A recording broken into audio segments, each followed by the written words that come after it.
Voilà, merci Michael pour l'introduction aussi, qui est une introduction au culte, mais aussi une introduction à la prédication. Donc, c'est un privilège de pouvoir connaître la pensée du Seigneur et celle qu'il adresse à l'Église aujourd'hui. Je voulais baser, l'essentiel du message, c'est la comparaison de deux villes que l'on trouve mentionnées, bien sûr, à beaucoup d'endroits dans la Bible, mais qu'on trouve mentionnées à la fin de l'Apocalypse aussi. Il s'agit, bien sûr, vous l'avez deviné, de Babylone et de Jérusalem, la nouvelle Jérusalem. Et vous pouvez lire ces passages chez vous, parce que réellement, prendre des extraits, ça constitue un certain danger. On pourrait dire un peu tout et n'importe quoi. Mais le mieux, c'est lorsque vous rentrez chez vous, de lire Apocalypse 17, 18, 19, 20, 21 et 22. Alors, vous allez dire que c'est beaucoup, mais ce sont des courts chapitres et sont très importants dans ce qu'ils révèlent, dans ce qu'ils communiquent.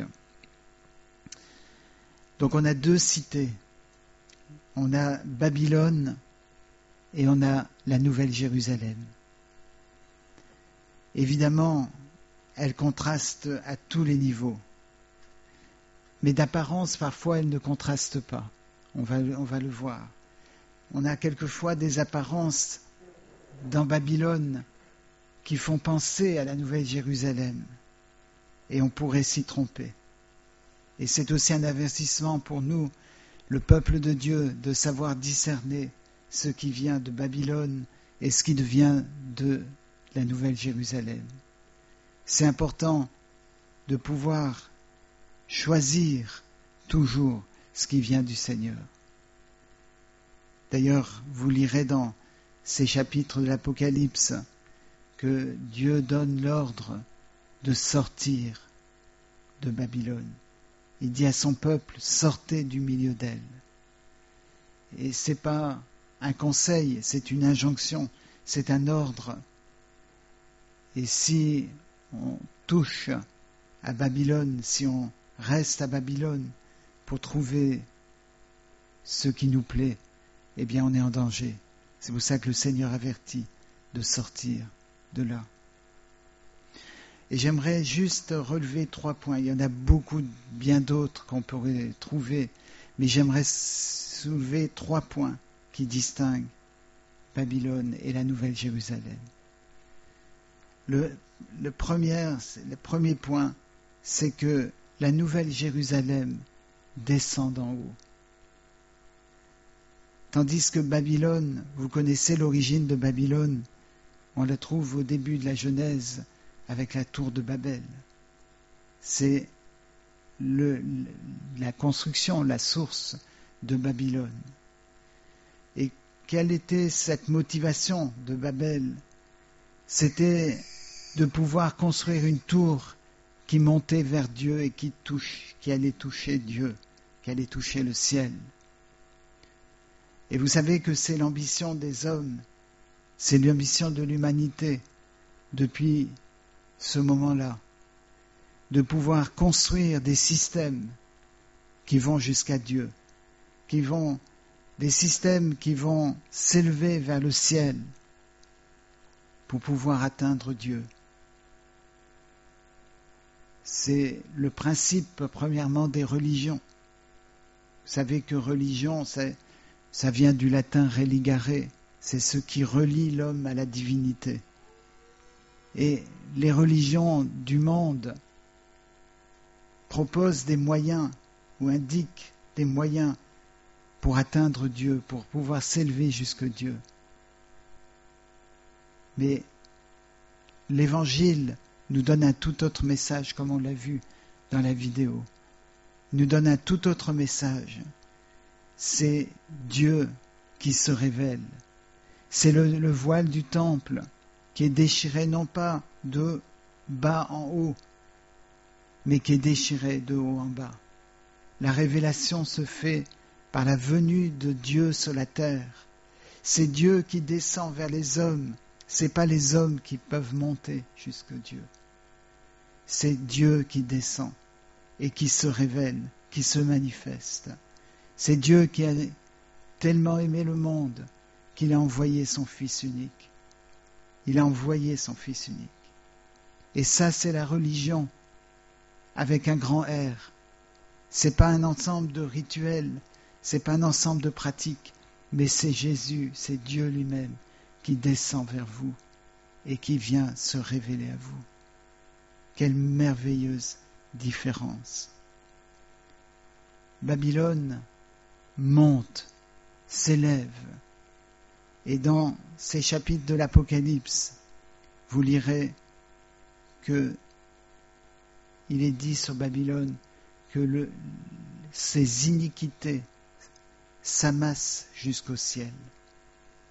En fait, en croyant pouvoir atteindre Dieu, en croyant pouvoir monter jusque Dieu, eh bien c'est l'iniquité qui grandit et qui s'élève jusque Dieu. La Bible nous dit dans Ésaïe que ce n'est pas que la main de Dieu est trop courte, mais c'est que c'est nos péchés qui nous séparent de Dieu.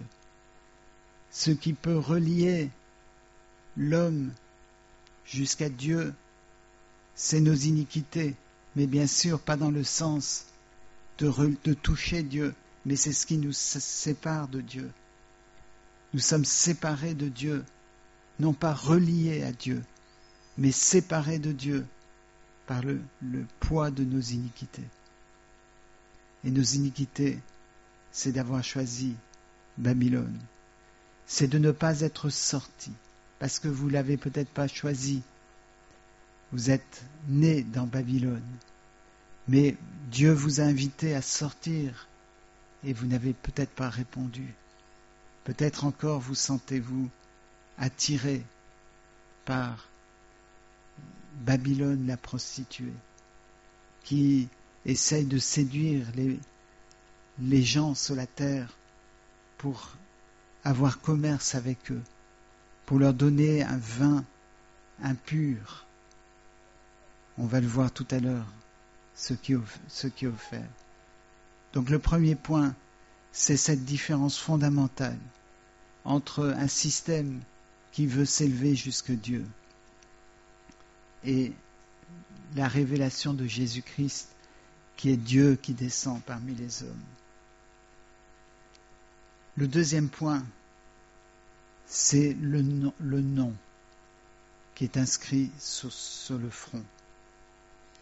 Et vous savez que quand vous lisez la Genèse, la tour de Babel, les hommes se sont dit, faisons-nous un nom, construisons une tour qui monte jusqu'au ciel, faisons-nous un nom.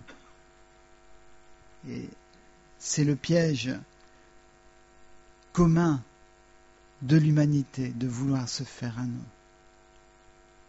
Les gens en politique veulent se faire un nom. Pour la plupart, pas tous, mais pour la plupart, c'est ce qui les motive dans la politique. Dans la science, c'est la même chose. On cherche à se faire un nom pour être reconnu. On cherche à imprégner les gens, imprégner notre nom sur les gens. Mais il est dit ici dans la fin de l'Apocalypse qu'il y avait un nom mystérieux, un mystère gravé sur cette prostituée qui symbolise Babylone.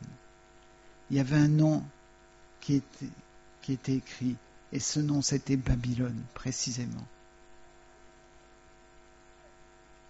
Tandis que lorsque le Seigneur Jésus apparaît dans le chapitre 19, au verset 11, ça c'est dans la Nouvelle Jérusalem, ou l'annonce de la Nouvelle Jérusalem. Puis je vis le ciel ouvert, et voici un cheval blanc. Celui qui le monte s'appelle fidèle et véritable. On le connaît bien, on le reconnaît. Et si vous le reconnaissez dans votre cœur et que ça vous touche, c'est que vous l'avez rencontré. Vous le reconnaissez. c'est lui, fidèle et véritable. Peut-être si je vous avais demandé tout à l'heure comment vous reconnaissez Jésus, par quel nom, vous auriez dit par Jésus déjà, ensuite le roi des rois, le Seigneur des seigneurs. Mais peut-être vous ne saviez pas qu'il était appelé fidèle et véritable. Mais vous le reconnaissez. Si on vous demande qui est véritable et qui est fidèle, il y a quelque chose qui répond à vous, Jésus, parce que vous le connaissez. Donc là, son nom s'appelle fidèle et véritable. Il juge et combat avec la justice. Et juste au verset 12, à la fin du verset 12, il porte un nom écrit que nul ne connaît, sinon lui. C'est frappant, n'est-ce pas? On vient de dire que son nom, c'est le fidèle et véritable, et qu'on le reconnaît. On sait de qui il s'agit. Et là, il nous est dit qu'il porte un nom que nul ne connaît, sinon lui. Un peu plus loin, il est dit qu'il y a un nom qui est écrit sur son corps, qui est roi des rois et seigneur des seigneurs. Alors là, on le reconnaît. C'est celui qu'on connaît bien, mais il y a un nom qu'on ne connaît pas, qui est inscrit sur lui. Sur Babylone, c'est clair, c'est écrit Babylone, mère des prostituées, etc. Mais en tout cas, c'est clairement écrit. Et ici, on le reconnaît bien parce qu'on le connaît personnellement. Et il y a un nom que nul ne connaît, sauf lui. Et j'aimerais dire que c'est vrai que sur chacune de nos vies, il y a un nom qui est inscrit, que nul ne connaît, sauf vous. Vous savez que personne ici peut connaître votre histoire. Personne peut... Vous savez, il y a beaucoup de gens qui disent qu'ils comprennent. Beaucoup de gens qui disent qu'ils vous connaissent par cœur, qu'ils vous connaissent. Je sais par quoi t'es passé, je sais exactement, etc. Mais au fond, c'est pas vrai. Au fond, il y a quelque chose qui a été inscrit sur nos vies que personne ne peut connaître. Quand on voit la détresse de certaines personnes, quand on voit des gens qui sont dans le péché, on a envie de condamner, on a envie d'être sévère, de dire c'est honteux, c'est scandaleux.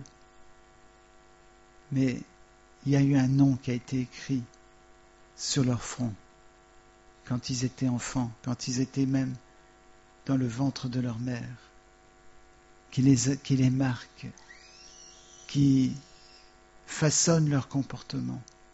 Vous savez que le front, c'est au niveau du cerveau, les lobes frontaux sont importants dans les décisions, dans la planification, dans les comportements sociaux, dans l'inhibition également. C'est-à-dire, il y a tout un système de contrôle, de réaction sociale, de planification, c'est-à-dire faire des projets et tout ça. Ça se passe au niveau des lobes frontaux. Et il y a quelque chose qui a été écrit depuis avant votre naissance.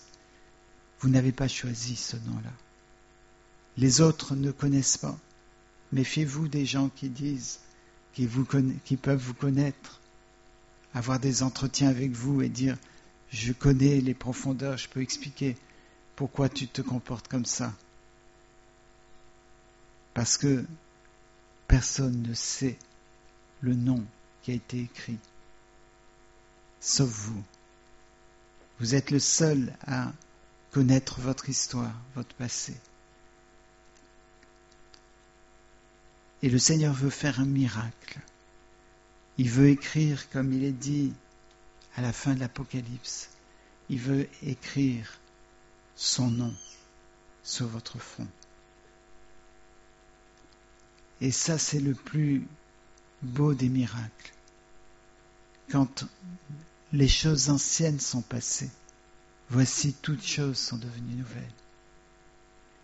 Parce que le nom que tes parents, que ton histoire, que les circonstances de vie que tu as connues, qui a été gravé sur ton front,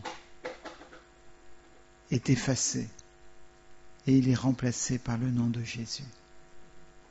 Il est remplacé par ce nom que le Saint-Esprit veut te révéler.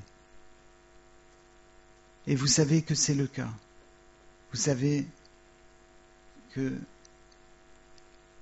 le diable redoute quand c'est écrit Jésus sur le front des hommes et des femmes qui ont accepté cette sanctification dont il était question dans l'introduction.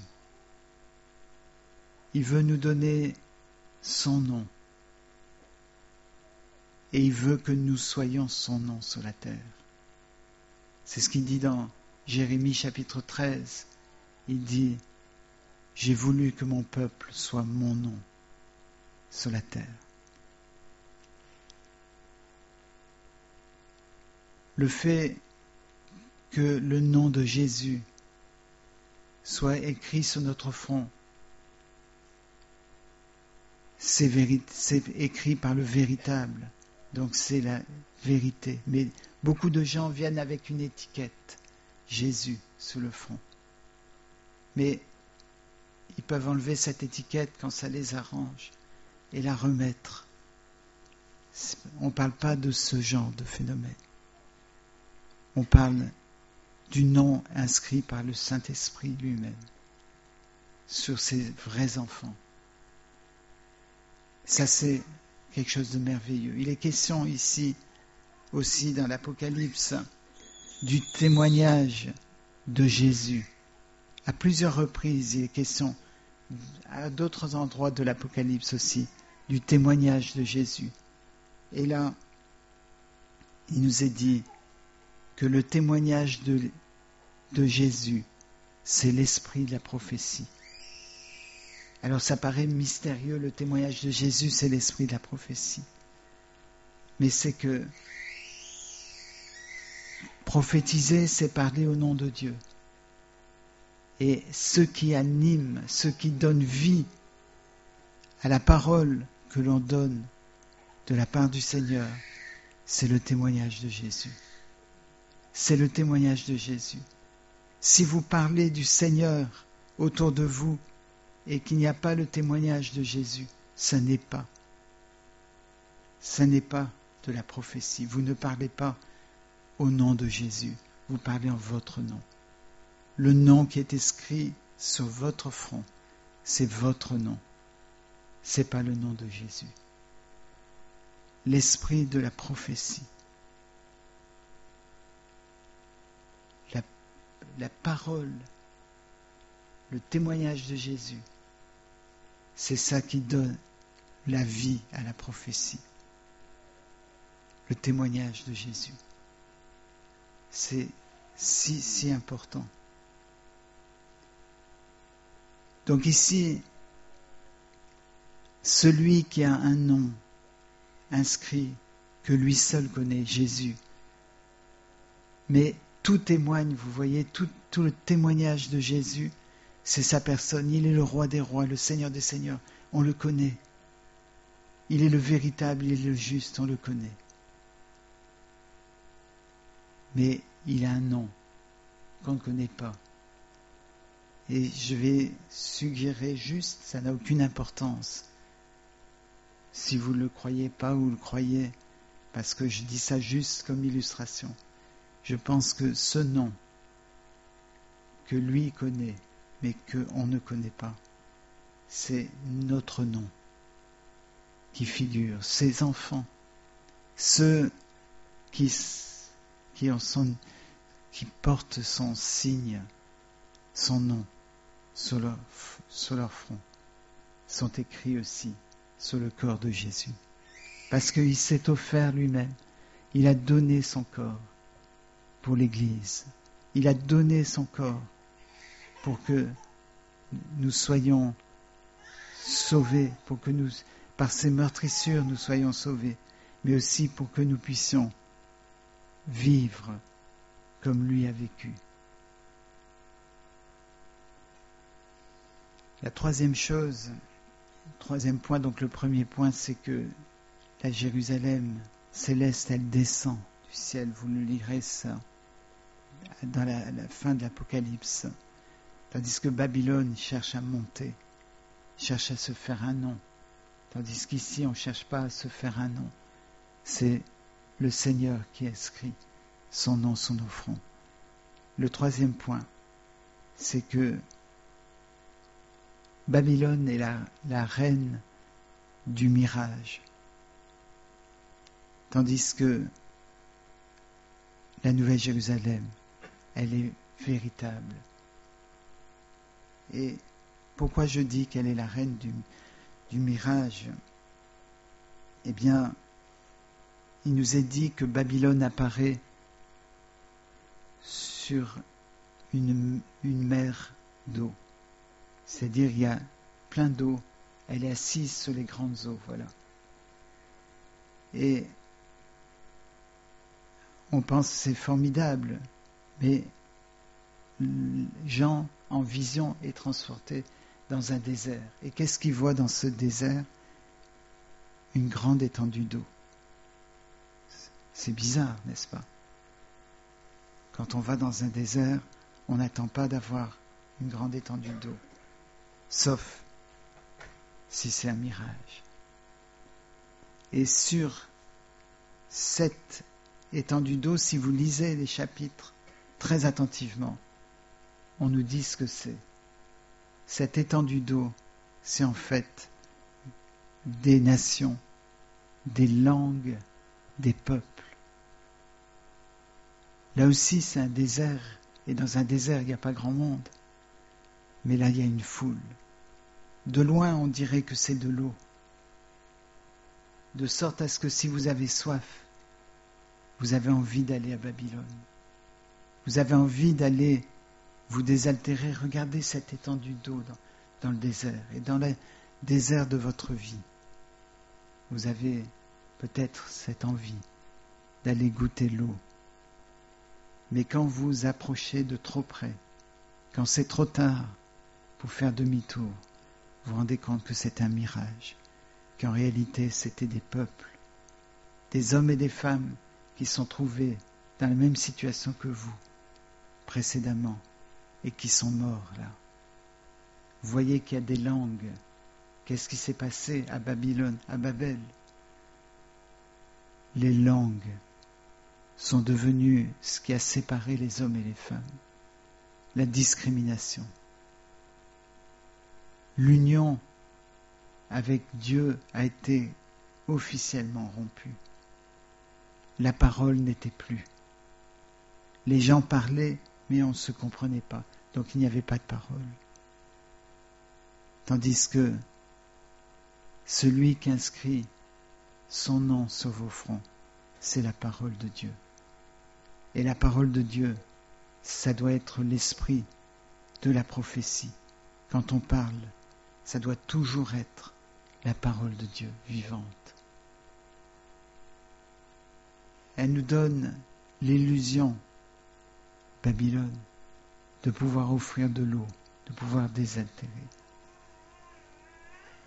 Mais on lit ici qu'il y a un appel plus loin pour la Nouvelle Jérusalem, qui est que celui qui a soif vienne. Et Jean,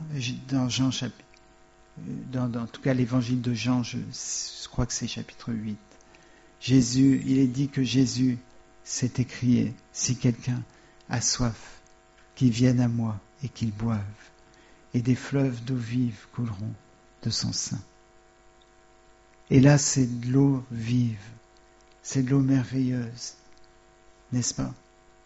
Et on a vu tout à l'heure, et j'avais l'intention de le partager dans la vidéo, que la Jérusalem actuelle, elle doit se contenter d'un réservoir, le réservoir de Siloé.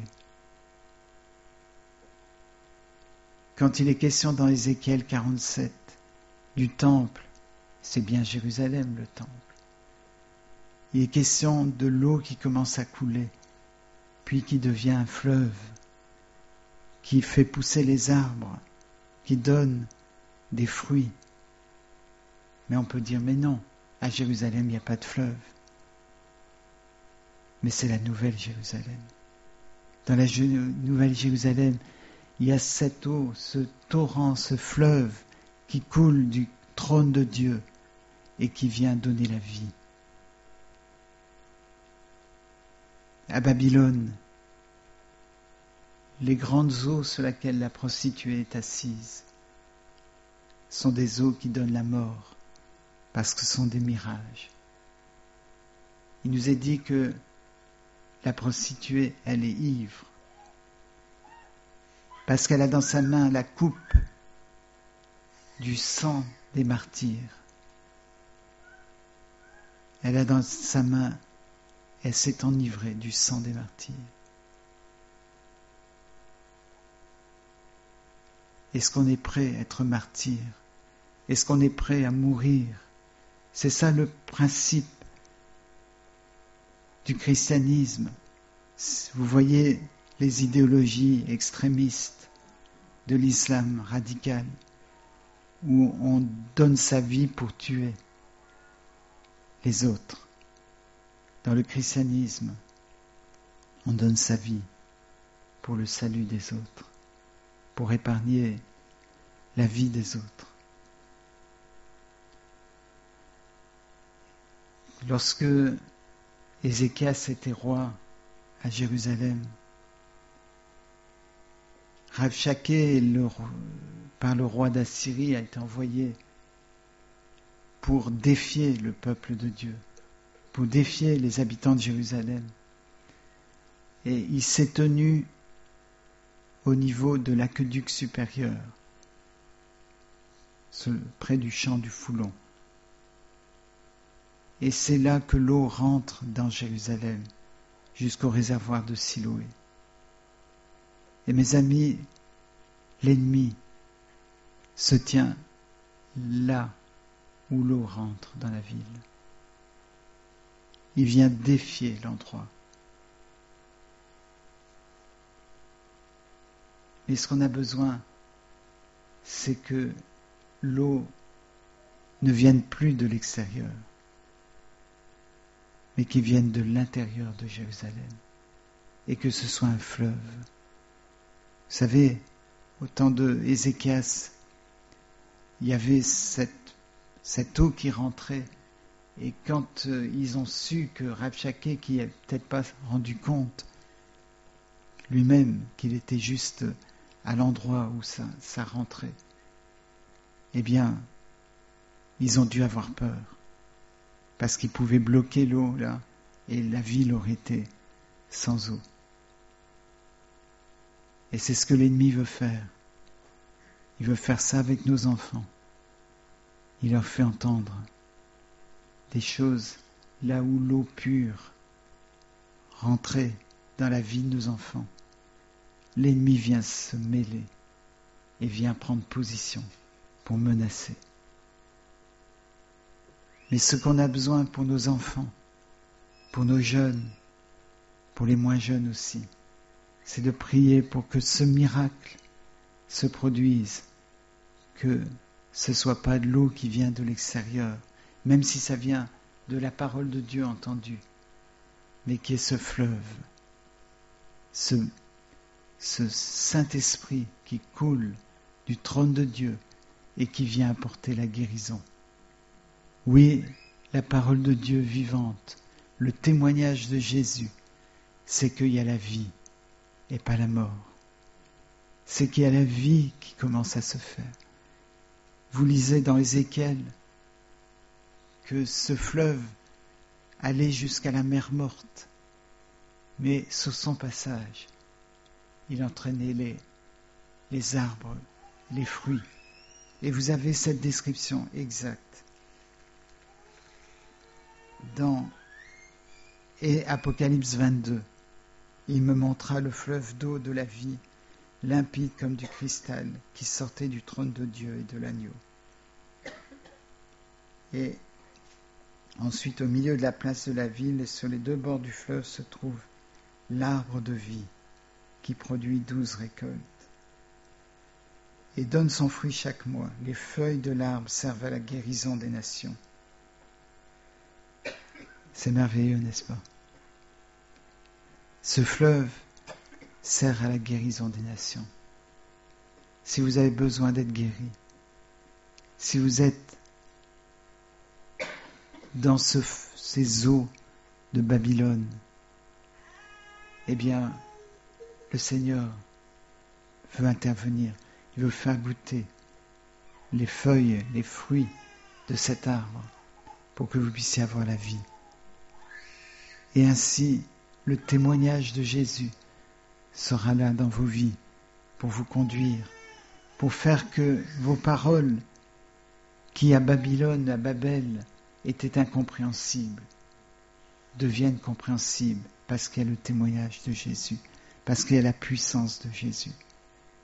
Et si on se menace les entrées que vous aviez prévues pour vos enfants dans vos vies, dans leur vie, les entrées d'eau, vous avez construit une éducation pour qu'ils aient de l'eau à boire, eh bien le Seigneur va donner mieux. Il va donner le Saint-Esprit qui va pouvoir couler dans leur cœur, leur donner à boire.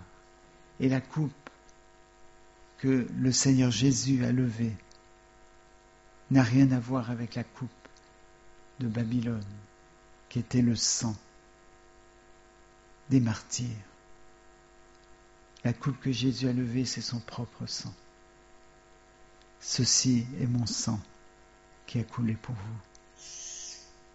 Que le Seigneur nous fasse sortir de Babylone pour découvrir la beauté de la Nouvelle Jérusalem et que nos vies soient marquées par la sainteté de Dieu, comme il a été question dans l'introduction. Amen.